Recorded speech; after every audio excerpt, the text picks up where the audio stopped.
안녕하세요. 박미수 원장입니다. 항상 구독해 주시고 좋아요를 눌러주셔서 진심으로 감사드립니다. 오늘은 어른에게도 매우 중요한 성장 호르몬을 늘리는 11가지 방법이라는 주제로 말씀을 드릴 건데요. 제가 성장 호르몬을 말씀드리면 항상 저한테 많은 분들이 여쭤봅니다. 어른한테도 성장 호르몬이 나옵니다. 제가 일전에 방송에서 성장 호르몬을 마더 호르몬, 엄마 호르몬이라고 말씀을 드렸는데 그만큼 우리 몸에 굉장히 중요한 역할을 하고 있는 호르몬이고요. 성장 호르몬은 또 개인차가 굉장히 큽니다. 어떤 분들은 자기 나이에 비해서 굉장히 우수한 성장 호르몬의 수준을 유지하고 있지만 어떤 분들은 굉장히 빈약하게 성장 호르몬을 가지고 있어요. 그것이 나중에는 또 노화라든지 질병에 많은 영향을 미치거든요. 특히 근육 형성이라든지 뇌기능 개선, 노화 방지 쪽에 영향을 많이 미치고 있습니다. 따라서 어릴 때는 키를 크게 하는 호르몬, 나이를 들어서는 신체를 재생시키고 노화를 방지하는 호르몬이 성장 호르몬을 늘리는 11가지 방법에 대해서 말씀을 드리겠습니다. 하루 중 이제 성장 호르몬의 분비, 물론 이제 아이들인데요. 이제 보면 피크가 있죠. 그리고 가장 큰 피크가 20시 이후, 그러니까 밤에 이렇게 형성이 돼서 24시 정도에 이렇게 형성이 되는 것을 볼 수가 있습니다. 이거는 일반적으로 우리가 스트레스 호르몬의 일종의 스테로이드를 구성 성분으로 가지고 있는 많은 호르몬들이 이런 양상을 보입니다. 그렐린이라는 호르몬이 있거든요. 식탐 호르몬. 식욕을 촉진해서 우리 몸에 음식을 먹게 하는 생존의 필수적인 호르몬이죠. 그 부분도 이런 비슷한 패턴을 보이고 있는데, 자, 성장 호르몬의 밸런스가 이렇게 유지되고 있다는 것을 잘 파악을 해주시기 바랍니다. 피크가 있을 때 그 피크를 더욱더 높게 유지해주는 진료가 굉장히 중요하다는 것을 알 수가 있죠. 그러니까 하루의 생체 리듬에 영향을 많이 받는 게 또 성장 호르몬입니다. 성장 호르몬이 감소되면 어떤 위험성이 있느냐? 자, 이렇게 볼 수가 있죠. 성장이 부족한 복부지방이 증가된다. 근육이 감소된다. 고위다운증의 발생이 증가된다. 심혈관계 질환의 위험성이 증가되고 기억력이 감퇴가 되고 불안감, 무기력감이 증가된다. 다시 반대로 이야기하면 성장 호르몬이 우리가 충분히 풍부하게 우수하게 유지하게 되면 근육의 형성을 돕고 복부 지방을 줄이는 효과를 돕고 혈관의 탄력성이나 건강도를 유지하면서 인지기능을 개선시키고 뼈의 밀도를 높게 하면서 노화를 방지하는 데 도움을 받을 수 있다는 것을 알 수가 있습니다.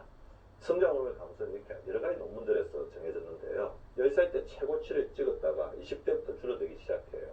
평균적으로 매 10년마다 14.4%씩 줄어들어서 60대가 되면 20대 50% 이하, 70대는 20% 이하로 감소됩니다. 그러니까 나이가 들수록 감소되는, 어떻게 보면 우리 성호르몬, 여성 호르몬의 남성 호르몬과 유사한 패턴을 가지고 있지만 성호르몬이 이제 경행을 지나면서 확 떨어지는 것에 비해서 성장 호르몬은 떨어지지만 개인차가 굉장히 많습니다. 같은 50세 여고 동창을 저번에 분석을 해보니까 거의 3배 정도 차이가 날 정도로 본인이 어떻게 하느냐, 생활 습관의 영향, 본인의 노력에 따라서 굉장히 영향을 많이 받는 호르몬이 성장 호르몬이라는 거죠. 자, 그러면 성장 호르몬을 높이는 여러 가지 방법을 알아보도록 하겠습니다. 일단 잠이 중요하죠. 아까 제가 피크가 있는데 밤에 잠을 잘 때 준비되잖아요. 제대로 깊은 잠을 잘 때 성장 호르몬 피크를 높게 제대로 유지할 수가 있습니다. 잠에 대한 태도를 정립해야 됩니다. 표면적인 성은 어쨌든 성장 호르몬을 볼 수 있는 저를 기회를 놓치게 되는 거죠.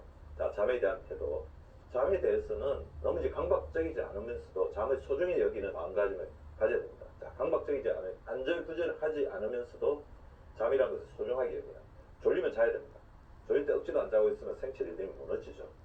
본인의 몸의 소리를 들으십시오. 그리고 일어나는 시간을 통일해야 됩니다. 잠이 안 오시는 분들이 흔히 저지르는 큰 실수 중에 하나가 잠을 들었을 때 많이 자야 되겠다. 그러면서 한번 잠을 자면 아침에 일어나는 시간이 덜쭉날쭉, 오늘 좀 오랜만에 잠을 잤어요. 더 깊이 자. 그러다 보면 밤에 잠자는 시간 자체가 불규칙해집니다. 일어나는 시간은 통일해 주십시오. 7시면 7시, 8시면 8시. 그리고 억지로 자려고 하지 마십시오. 잠이 안 오는데 억지로 누워있는 게 만큼 수면의 어치를 낮게 하는 게 없습니다. 잠이 올 때 눕고 잠이 오지 않으면 다시 일어나서 할 동안 잠이 올 때 잔다. 그리고 졸리면 도구하지 않고 잔다. 일어나는 시간 통일한다. 잠에 대한 태도나 철학을 정립하는 게 필요하고요. 수면 환경을 정립해야 됩니다. 침실을 최대한 단순하게 정리하시고 정갈하고 단순한, 침실에는 거의 아무것도 두지 않는다 그런 생각을 드는 게 중요할 것 같아요. 그리고 침실의 온도는 너무 덥지도 춥지도 않게 맞춰 주시고 편한 베개, 자기의 목에 각도가 있습니다. 여러 가지 방송에서 제가 말씀드리고 있으니까 다시 한번 잘 살펴보시고, 잤을 때 우리 기도가 잘 열려가지고 호흡을 편하게 할 수 있는 최적의 베개 각도를 유지해 주시는 게 중요하고, 무게감을 주는 이불이 굉장히 중요해요. 우리가 적당한 이제 무게감을 주는 이불을 덮었을 때 잠을 더 잘 잘 수 있다고 합니다. 그리고 침실 온도가 굉장히 중요합니다. 너무 덥지도 않고 너무 춥지도 않게 뭐 20도에서 한 23도 정도를 유지하면서 습도도 잘 유지해주는 게 중요하죠. 빛과 소음은 완벽하게 제거해 주십시오. 그 수면 준비가 중요하죠. 잠자기 전에 물을 많이 마시게 되면 잠잘 때 계속해서 방광 쪽에 자극이 오기 때문에 불편합니다. 그래서 잠자기 한 3시간 전에는 이런 소변이 마려운 요인 때문에 자주 일어나시는 분들은 물을 마시지 않는 게 중요할 것 같고요. 물론 이제 물을 많이 마시더라도 수면이 푹 취하시는 분은 꼭 그러실 필요까지는 없을 것 같습니다. 수족 냉증이 있으신 분들은 수면 양발을 착용해서 혈액순환이 잘 돼도 도와주십시오. 우리가 수족 냉증이 있어가지고 밤에 잘 때 손발이 차거나 이제 저린 느낌이 있으면 본연중에 수면의 질을 떨어뜨리거든요. 반신욕 조격도 굉장히 도움이 되겠죠. 자기 전에 우유나 바나나 등을 먹어서 여기 풍부한 마그네슘이라든지 칼륨의 섭취를 통해서 심신을 안정시켜주는 것도 도움이 될 수가 있고요. 야식을 하게 되면 소화관 쪽으로 혈액이 계속 돌리면서 머리 쪽에 혈액이 부족해지면서 숙면을 방해하기 때문에 돼 있었으면 야식은 하지 않는 게 좋을 것 같습니다. 성장 호르몬의 재료를 꾸준히 섭취해 줘야 되겠죠. 동물성 단백질과 식물성 단백질.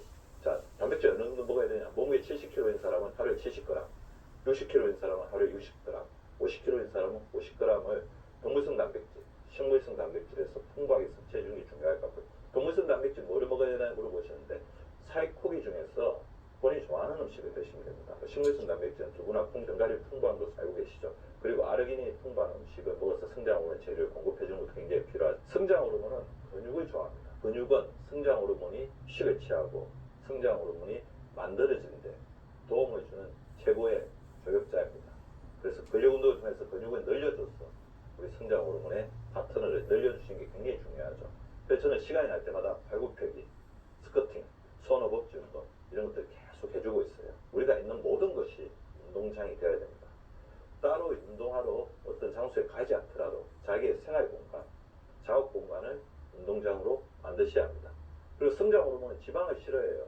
왜냐하면 아까 제가 말씀드렸죠. 지방을 분해하는 데 성장 호르몬이 소모되기 때문입니다. 너무 많은 지방, 너무 많은 내장 비만이 있으면 그 자체가 성장 호르몬이 떨어질 수밖에 없는 조건을 만들어낸다는 거죠. 따라서 적정 체중, 적정 지방량을 유지하는 게 굉장히 중요합니다. 성장 호르몬은 가식하면 빨리 소모됩니다. 소화하는 데 성장 호르몬이 사용되기 때문이죠. 가식하지 않는 게 중요하죠. 배가 약간 출출할 만큼 절식해 주시는 게 필요하고요. 성장 호르몬이 가장 싫어하는 게 스트레스입니다. 왜 그러냐면 스트레스 호르몬이 만들어지는 공장과 성장 호르몬이 만들어지는 공장이 같아요. 스트레스 호르몬을 막 만들어내다 보면 성장 호르몬이 덜 만들어지게 되는 거죠. 자, 생각 중지 훈련. 눈을 감으십시오. 머릿속이 복잡해질 때만 눈을 감고 생각 스탑. 생각 중지를 외쳐주시기 바랍니다. 그리고 자기를 존중해야죠. 지금 힘들지만 시간이 지나면 괜찮을 거다. 내가 이런 건 당연히 이제 그럴 만한 이유가 있다. 내가 지금 이렇게 걱정하는 것은 다른 사람들이 이렇게 걱정하고 있을 것이라는 스트레스를 자기에게 너무 주지 말고 자기를 사랑하는 마음을 가지셔야 합니다. 성장 호르몬 친구가 있죠. 세로토닌과 옥시토신입니다. 행복 호르몬과 스킨십을 했을 때 나오는 다른 사람을 사랑하는 호르몬입니다. 10피 10칭 하루에 10번 웃고 하하하하 10번 칭찬하십시오. 다른 사람을 칭찬하면 칭찬은 고래를 춤추게 한다고 그러는데 자기의 호르몬을 강하게 만들고 성장 호르몬을 더욱더 강하게 만들어줍니다. 성장 호르몬은 혈액순환을 굉장히 중요하게 생각해요. 혈액순환이 되지 않으면 성장 호르몬이 잘 만들어지지 않습니다. 그래서 가지고 있는 고혈압, 당뇨, 고지혈증이 있으면 잘 관리해주시고 충분한 유산소 운동, 그 다음에 제가 항상 말씀드린 거 손 트고 발을 트라고 했죠. 충분한 수분 공급을 통해서 혈액순환이 잘 되도록 해주십시오. 고혈압, 당뇨, 고지혈증이 있으신 분들은 생활습관 개선과 우리 주치의와 상의해서 약물 처방을 통해서 그것을 잘 관리해 주셔야 됩니다. 성장 호르몬의 식사 원칙이 있어요. 탄단지, 탄수화물, 단백질, 지방 4대 4대 2 균형 잡힌 황금 비율의 식사를 해주셔야 되고요. 천천히 식사를 하셔야 됩니다. 아까 제가 가식하거나 빨리 먹게 되면 성장 호르몬이 많이 소모된다고 천천히 거꾸로 식사법 밥 한 번, 반찬 한 번이 아니라 채소 한 번, 비채소 한 번, 밥 한 번, 채소 한 번, 비채소 한 번, 밥 한 번 이렇게 드셔주시기 바랍니다.